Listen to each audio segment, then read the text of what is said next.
Olá, muito bom dia. Obrigado pela sua audiência e principalmente pela sua companhia. Nós vamos começar esta primeira edição, vamos começar esta edição da semana com o Noticidade Manhã, falando da movimentação do trânsito na região.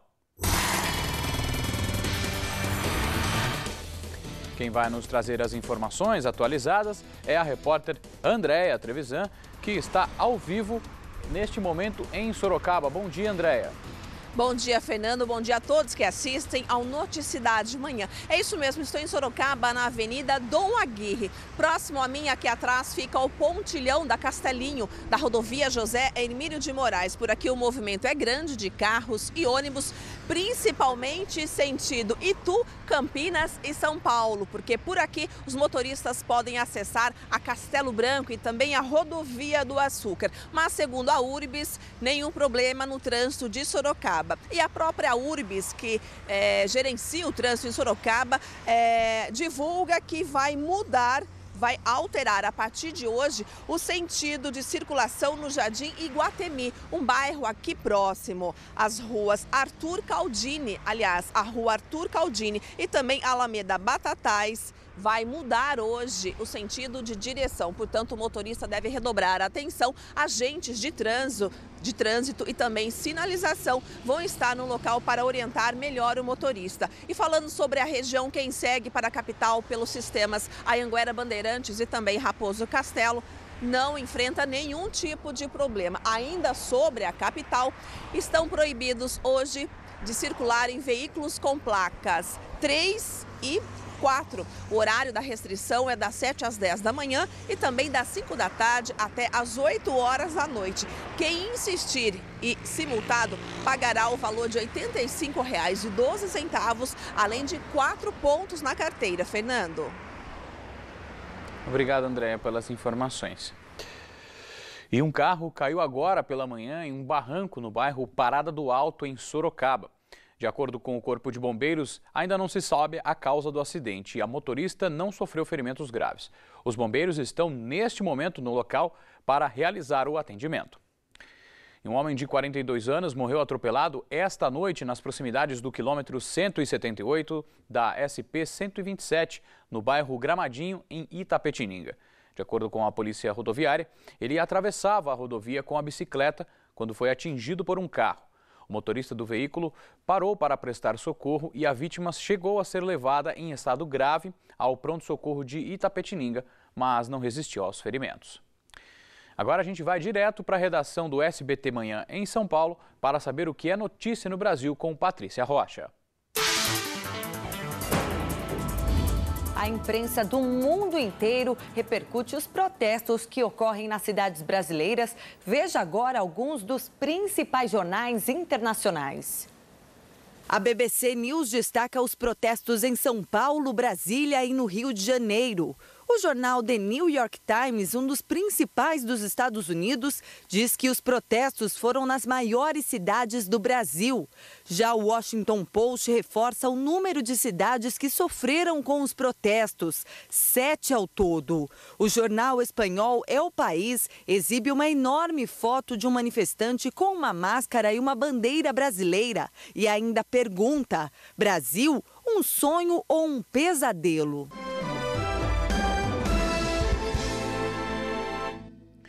O depósito de uma transportadora pegou fogo no início desta madrugada na Vila Garcia, em Votorantim. De acordo com o Corpo de Bombeiros, aproximadamente 40% do local ficou danificado. Dentro do depósito havia produtos como papéis, panos e sacos de ração. A estrutura não ficou comprometida, mas os veículos que estavam dentro do galpão ficaram destruídos. Felizmente, ninguém estava no local na hora do incêndio, que já foi controlado pelos bombeiros. As causas do acidente ainda serão investigadas. E o assunto é a saúde. Sorocaba confirmou mais 8 casos de dengue na última semana.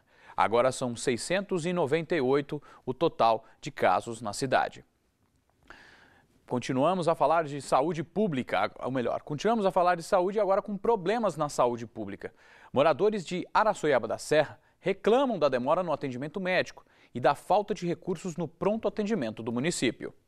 O caso de uma mulher vítima de queimadura foi o principal motivo da mobilização. Dona Sônia é vizinha da paciente que sofreu o acidente no fim de semana. A mulher de 52 anos caiu em uma fogueira e deu entrada no pronto-socorro há 2 dias. Essa moça não pode continuar aqui sem curativo, sem tomar banho, trazendo comida de casa.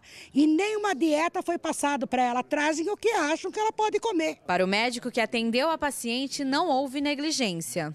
Está sendo medicada, feita a antibiótico terapia, feita hidratação, curativos na face e no pescoço, conforme a orientação do especialista. E ela está na unidade aguardando uma reavaliação do plástico. Já esse casal esperou horas o atendimento para a filha de 2 meses. Depois de tanta demora, decidiram ir embora. O prazo para consulta com um pediatra é de 3 meses. Não tem ninguém para poder fazer ficha. Então, em vez que a gente fica até meia hora aí esperando, não tem ninguém. A gente acabou de chegar para poder fazer a ficha dela, que ela tá ruim, e meu marido tá ruim, não tem ninguém para fazer a ficha. Segundo um dos vereadores do município, reclamações sobre a saúde já foram protocoladas na Câmara. Hoje os munícipes, eles não encontram mais os médicos, Araçoiaba está faltando médico, até mesmo agulha não existem mais no pronto atendimento. O postinho nunca esteve tão abandonado como nessa nova gestão que se iniciou em janeiro. Apesar das reclamações, a secretária de Saúde nega a falta de recursos do pronto atendimento. Nessa minha gestão eu não tenho observado isso, não vem acontecendo. Inclusive, nós estamos abertos porque a gente tem condições de atendimento. Depois de 2 meses de investigações, a polícia de Sorocaba apresentou o homem suspeito de cometer roubos e aterrorizar as vítimas mulheres. Jefferson Fraga da Mota, de 32 anos, morava na Vila Jardine e atuava principalmente naquela região. Segundo o delegado, ele roubava os celulares das vítimas e usava um boné para dificultar a identificação, mas foi reconhecido por causa de uma tatuagem na perna. Através das oitivas das vítimas, as quais narraram pela sua sobrancelha e pela postura dos seus olhos, além da sua tatuagem que tinha na panturrilha do lado direito, que ajudou a polícia a identificar esse autor de crime contra as mulheres aqui em Sorocaba. Segundo vítimas que preferem não ser reconhecidas, ele agia de forma agressiva e, para não levantar suspeitas, as abraçava simulando ser um casal de namorados. Ele veio, me abordou, pediu o celular e mostrou a arma dele. E aí, a princípio, eu fiquei assustada, não entreguei o celular. Só que daí ele pedia, foi super grosso comigo, aí eu passei o celular. Estava no ponto de ônibus indo trabalhar, aí ele me sentou, abraçou e pediu para mim abrir minha bolsa. Ele me abordou com uma faca nas minhas costas, na minha cintura aqui, e eu entreguei o que eu tinha. O delegado ressalta a importância de registrar o boletim de ocorrência para ajudar nas investigações. É muito importante o registro do boletim de ocorrência, pois através desses boletins é que a polícia vai poder fazer um mapeamento criminal e intensificar o seu policiamento, tanto investigativo como preventivo. Jefferson já tinha passagem por roubo, furto e falsificação de documento. O suspeito foi encaminhado ao presídio de Guareí.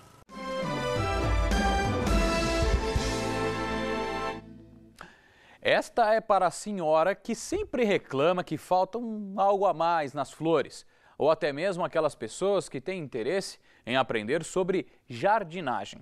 Um curso profissional e o melhor, de graça, ensina os alunos a criar o próprio jardim em casa. Sobre este assunto, a gente volta a conversar ao vivo com a repórter Andréia Trevisan. É isso mesmo, o curso é de graça e será realizado pelo Sindicato Rural de Capela do Alto, onde também será ministrado o curso. Sobre o assunto, eu converso agora com Antônio Benedito Pires, que é diretor de Agricultura e Abastecimento de Capela. Bom dia, quais são as técnicas que vão ser repassadas aos alunos? As técnicas serão o seguinte, serão o modelo de corte, implantação de técnicas, né? Gramas, árvores, né?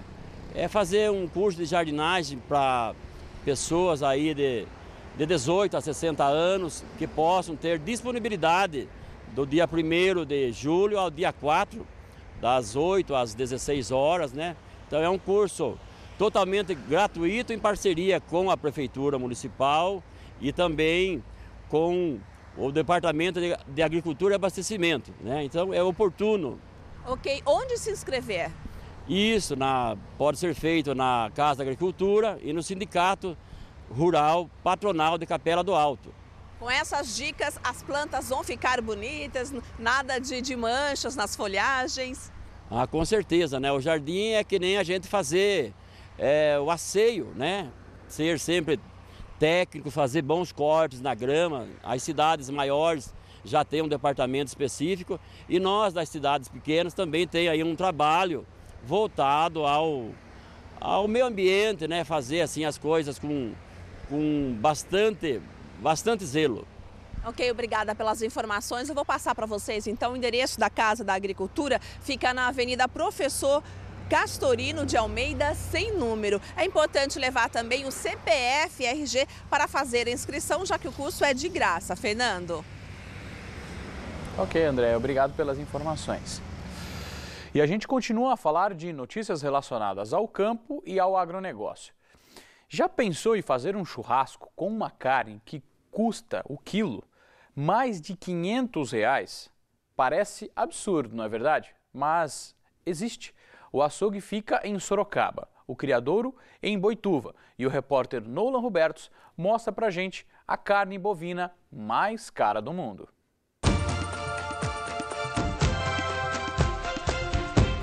Você pagaria mais de R$500 por 1 quilo de carne? De jeito nenhum. R$500? 1 quilo? Vou comprar um boi, pô.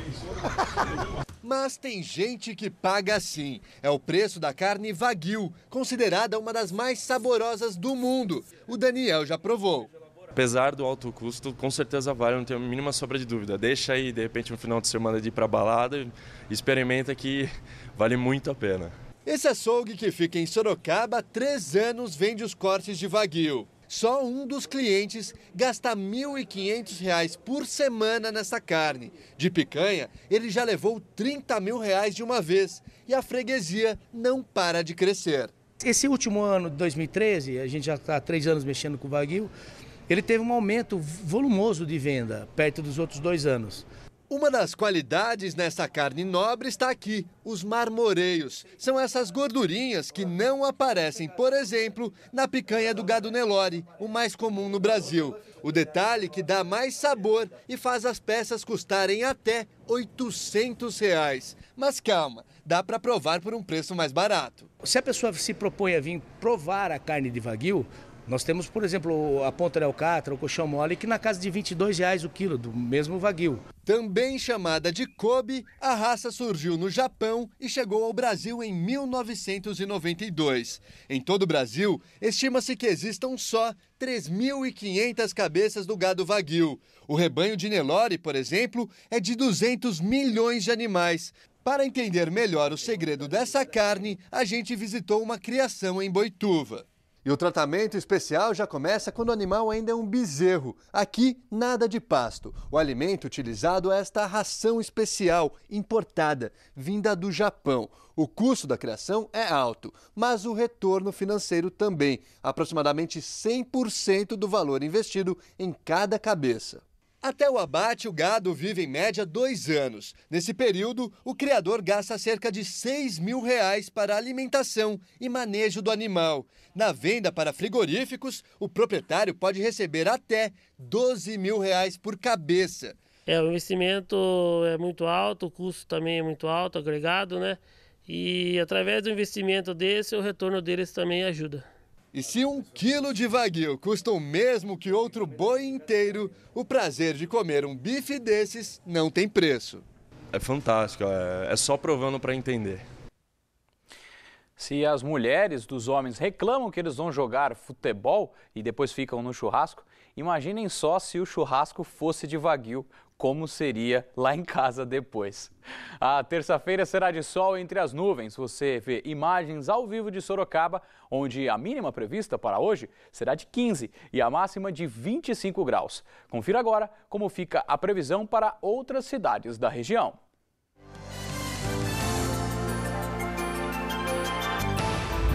Em Campo Limpo Paulista, a mínima prevista é de 15 graus e a máxima não passa dos 25.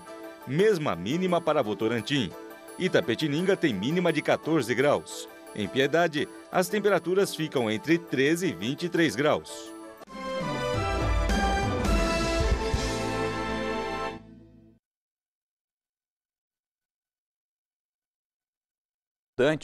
O encontro homenageou os jovens presos na época da ditadura militar em um sítio da cidade.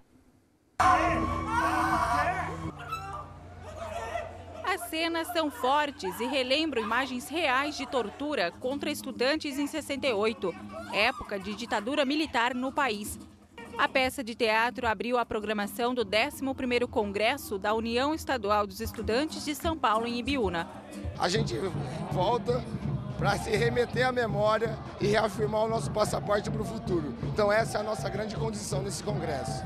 Durante o congresso, além das homenagens para estudantes presos na época, 2 processos de anistia foram julgados. Um ato de reparação coletiva a todos aqueles que participaram no Congresso de Ibiúna, homenageando a geração de 68, na presença dos jovens de hoje, de algum modo resgatando aqueles valores que fizeram com que eles lutassem em favor das liberdades públicas. Etelvino foi um dos estudantes presos. Ele teve o processo de anistia julgado neste fim de semana. Esta triste fase da história do Brasil não pode ser esquecida. Eu estou aqui para rememorar, junto com os jovens estudantes, no intuito de que se lute para que nunca mais aconteça o caos, o obscurantismo, a perseguição, a tortura, a morte que aconteceu na época. A escritora Marília Guimarães também foi presa na época. Hoje, a presidente da Comissão Internacional de Intelectuais e Artistas em Defesa da Humanidade afirma que a tortura nunca fez ela desistir de seus objetivos. Continuei lutando porque eu acho que a gente nunca mais vai parar de... Quem de fato é revolucionário não dá para não ser. Foi neste sítio em Ibiúna que mais de 700 estudantes foram presos por realizarem o 30º Congresso da União Nacional dos Estudantes, no dia 12 de outubro de 1968. Na época, o movimento estudantil era considerado ilegal e encontros como o Congresso eram proibidos. Edélcio mora na propriedade desde 89. Ele conta que a família tentou preservar o espaço em respeito à história. A casa continua as estruturas todinho, foi feito somente o telhado, a varanda ao redor e por dentro foi feitos os cômodos, mas as paredes continuam todas iguais. Me sinto um pouco importante, porque quando eu comprei aqui, eu comprei justamente para preservar. E até então eu não sabia do acontecido aqui, fiquei sabendo a posterior. Um dos capítulos do período da ditadura no Brasil foi recontado neste sítio em uma novela do SBT, Amor e Revolução, exibida em 2011.